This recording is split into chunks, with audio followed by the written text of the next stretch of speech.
live from their team's historic victory at a men's World Cup. And video emerging today of Ishmael Kone, released from hospital, joining his teammates to a ton of cheers. But why are some pundits bothered by Jesse Marsch's reaction to that victory? We are going to discuss as we welcome you on in to Bet365 for the win. A beautiful home for the beautiful game. Andy Petrillo alongside Jordan Wilson. That is Jimmy Brennan. The Canadians will be back in action again on the 24th, taking on Switzerland. A draw win will see them finish top of the group. We already know they're moving on. But that is all thanks to that victory against Qatar, and in particular, putting up 6 to be ahead of Switzerland in goal differential. But Jimmy, you got people in the States, pundits in Ireland. They're all saying they hate the way Jesse Marsch reacted. The 6, jumping up and down, getting excited. What say you to people criticizing Canada's manager? Let me tell you, right? I could not care less what people on the outside are saying, right? This is our moment. This is our time. It's been a long time coming to get where we are as a nation that supports this game, that is trying to grow this game. And now we've got a moment where we've picked up a point. History. Yep. We end up getting 3 points, scoring 6 goals. This is our time. And if Jesse Marsch wants to put his hands up and say, that's 6 goals, well, we scored 6 goals. So he's not wrong in what he's doing, but he's just celebrating, right? And when I look at everything that Jesse's doing with this team right now, and across the country, from east to west, everybody is supporting this. There's viewing parties all over Toronto, all over Montreal, Calgary, Vancouver, because we love this team, we love where this program's going, and Jesse Marsch is leading the way, and he's enthusiastic, you see his energy, he's passionate, and we all as Canadians support him. So we don't care what anybody else is saying. And if they got problems, go deal with your own countries first. Let us enjoy this moment right now with our national team program. His excitement, his exuberance, that's merited. Because he took a really good team when he took this job 2 years ago, but he's absolutely made them better. And this is a moment right here when you're gonna beat Qatar 6-0 at a World Cup, where that feels like you put everything together. That feels like a day when someone that was scrutinized and Jonathan Davis scores a hat trick. A lot came together. Obviously, the Ishmael Kone injury is not something that was planned or something that we want to revisit. But again, it just felt good for Canadians to be seen on the world stage. So that's why Jesse Marsch is celebrating. I will say this though, he does have that persona that I think when other people look at him, you're like, you just want to give him one of those real quick. I love him. We love him, right, for what he's doing. But he does rub people the wrong way. It was like that at Leeds. It's like that, obviously, with the States. He does do sometimes those little coy remarks sometimes that he makes. But again, I don't really care about that. I think this moment's for players that have played this game and have set the standard. I'm hitting you for a reason there, Jimmy. But this is what that moment means. It's for them, those players, the community, the country. So it's big. I think it's merited. I don't think it was over the top. It made sense. So if he was a manager of another country, would he bother you? Yeah. Yeah. 1,000%. He would. No. But I'll say this. It's when people are saying, act like you've been there before. But that's just it. Canada hasn't been there before. So let us enjoy it. So that's the moment. And by the way, Qatar was down to 9 players. That's not Canada's fault that Qatar couldn't keep up, have the speed, have the skill. By the way, it was already 2-0 before they picked up their first red card. What did you want Canada to do? By the way, we haven't been there before. So let's bring in Christian Jack, who's out in Vancouver, obviously discussing some of the criticism of Jesse Marsch's reaction after this historic victory. KJ, what's your take on that? It is the hottest topic on an off day for Canada at the World Cup. I suppose we ought to find news at some point. So I guess we should thank the international media. And, the English-speaking media have a lot of power in the World Cup. They always have. And that goes back a long time, ever since they started to take it seriously. And it was, by the way, they were late to that train as well, particularly in the UK. Many of those teams not even wanting to go to the World Cup in the first few years. But once they started caring, they have a lot of power. And so when you start talking about who that is, it's the United Kingdom and it's the United States. And both, by the way, have to declare an interest at the door before they start talking about Jesse Marsch. One, because a lot of it is tainted by their impact of what he did at Leeds in the Premier League. And in the other one, a lot of it because they have to declare an interest because a lot of it is relationships and whether they've soured or not, or whether it's jealousy because they don't have him coaching their own team. There's just facts. So let's lay that at the door right away. So before you start bringing your opinions, you got to declare your interests. But as said, ultimately, this is Canada's moment. And we shouldn't care what anybody else has to say. Canadians can sometimes care too much about what other people think about them. There's value in, I suppose, in being thoughtful and self-aware. But why should we allow other people's opinions define our moment? You know, it's nice that people want to start talking about Canadian football. That's what I guess is a good thing. That's what happens when you're at a World Cup. But we're just flavor of the day. You know, the next couple of days, they're not going to care.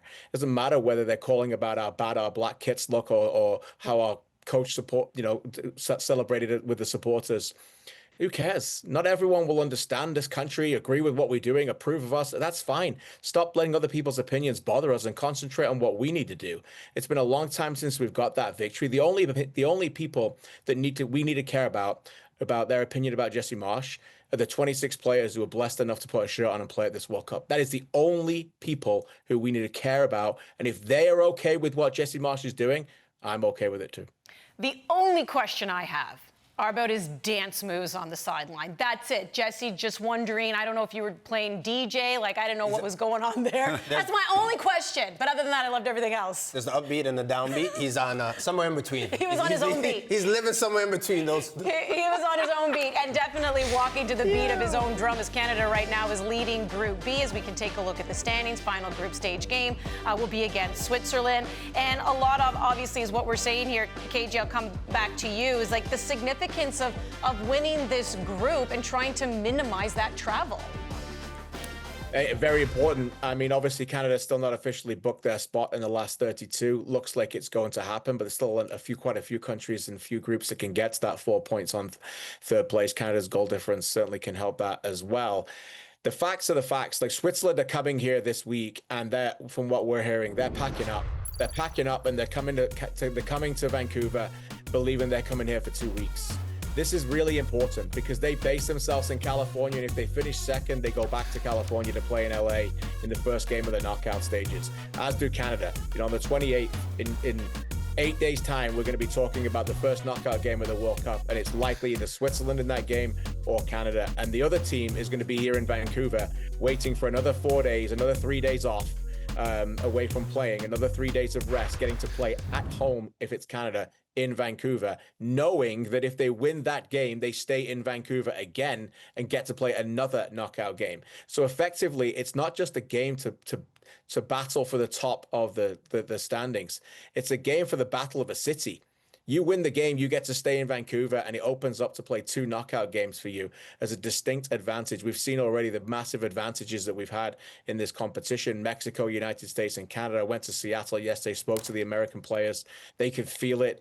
It's 16-2, the goal difference right now in the 6 games between the hosts and their opponents. So it says a lot about what's going on in this World Cup, and that's traditionally what we've seen in past World Cups. So it's a big opportunity for Canada and whoever wins that game to stay here, guys. Yeah, and the 12th man, I mean, Jimmy, just, you know, what the importance as well of not having to pack your bags and be able to stay in the same spot and create that routine. Yeah, look, you want to stay in the city that you're based in at the moment. So you're in a comfortable place.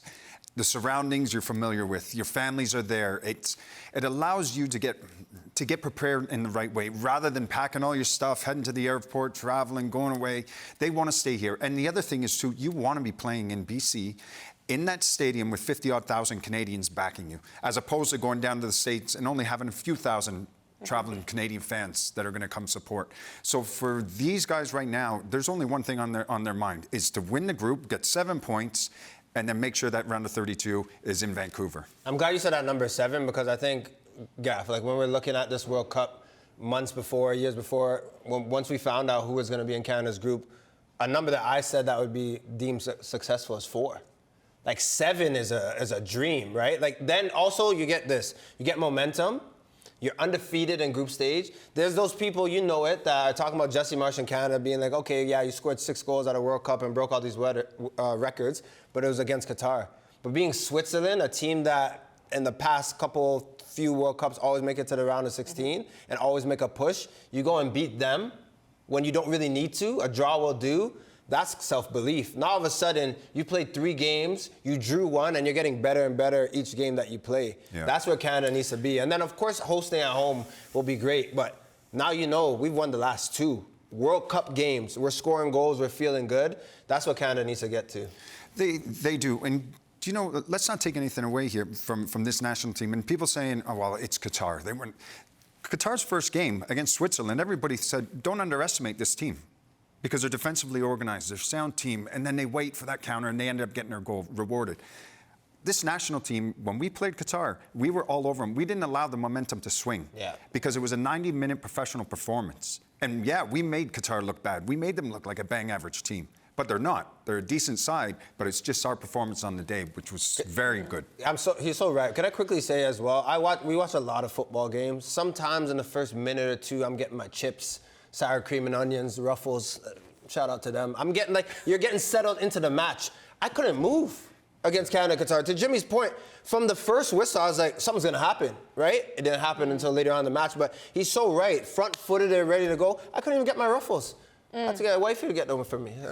Normally it's Sour Patch. I had to get Ruffles that day. This is something else that teams now have to consider, right? KJ, obviously, is when it comes to travel, especially even moving forward, more World Cups are going to be hosted by multiple cities and countries. We see this. But how does the quality of opponent also change depending on if you finish first or second in your group? Well, I mean, obviously, you win the group, you're going to get to play a team that's finished third. We don't know yet how that's going to work out. There's some favorable to potentially being the Argentina group, and then there's some potentially looking at the group that's based here now, which is the New Zealand, Egypt group with Iran and Belgium. So obviously playing, if you win the group, you play a third place team, you'd expect to be favorites, particularly being at home. Now, if you finish second, you have to play that first opening game of the knockout games around against the second team in Group A, which you would not be concerned about either.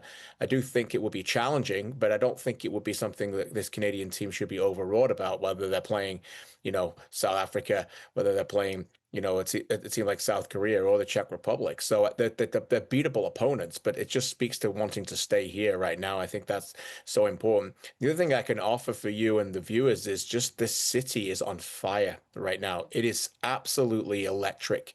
Everywhere you go, every bar, every restaurant, doesn't matter whether you can go past barbershops, everybody's watching games.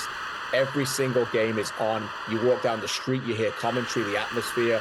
Yes, everyone's getting behind Canada, but you go into a pub, but this is the beauty of the sport is that in this country is that there's so many fans from so many different countries. It's a sea of red one day to a sea of yellow to a sea of blue. There's so many people supporting so many different countries here. And Canada have played a massive part of that. And I just think if Vancouver have a way of keeping Canada here, the knock-on effect of what that's going to do for generations upon generations around the sport in this country, really, it's very hard to value that right now and to put a value on it. But that is just going to be so significant for the sport in this country if they can stay here and generate those moments for Canadians in Canada. Yeah, you just hope you want to see more Vancouver FC people at those games, Pacific as well, who are out in that region. That would be wonderful as well for the Canadian Premier League. Christian Jack joining the show here. Have a great night. Thanks, everybody. All right, that's KJ powered by General Mills. We do this in the media, which is, if you finish first, you get this opponent. If you finish second, you get that opponent. So maybe you should actually try to finish second, because you start to kind of look and you follow the bracket and who would be a better matchup. I know the media does that. As players, what do you look at? Is it just, we don't care, you win at all costs. You don't care, you win. You don't care at all who the potential opponent would be. Not at all. Not at all. When you're in tournaments, you just want to win. You want to finish with the most points. You want to be on top. What that does is it gives you the bit of bragging rights. It also your confidence as a team. Now, when you're looking at it, going, we've just won that league. Now there are these standings. Now let's get to this next round. And it doesn't matter who you're going to play. And you want some good competition as well, right? Mm-hmm. And because if you do beat that team in the round of 32, that's a decent side. Well, you just get braver and braver, don't you? And then the next game, bring that one on. We'll take anybody on now. And it's just, you're packed with confidence. But you never think, maybe if we're going to finish second. That never crossed your mind when you step onto the field as a professional. Mm-hmm. Every game you want to win.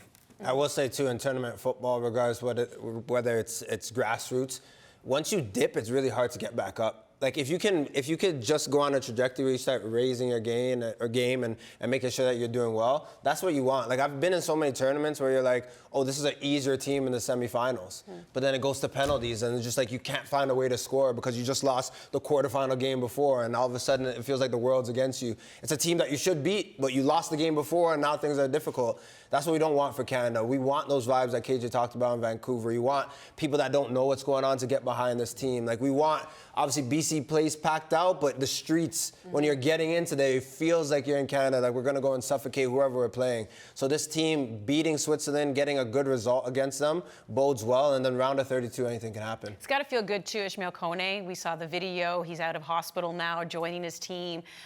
Just uplifting spirits to see him, I guess. Like what does that do when you see your teammate come back? He's always smiling, but that has to feel good. Oh, for sure, and even like the kiss from Nathan Saliba that he gives him as well. I'm like, man, like there's just so many ties with this team, and like the brotherhood is a real thing, but obviously you never want to see anyone go through that type of injury, but I just think the way that Ishmael is handling it and the way that he's just so organic and authentic about how he feels for his team, but also just this game, I don't want to say he's a perfect person for that to happen to, but the way that he's flipping that energy, I think it's a perfect situation. Yeah, it is really special to see him out of the hospital now and joining his team. They were clapping, they were cheering, and yes, there were some tears as well involved there.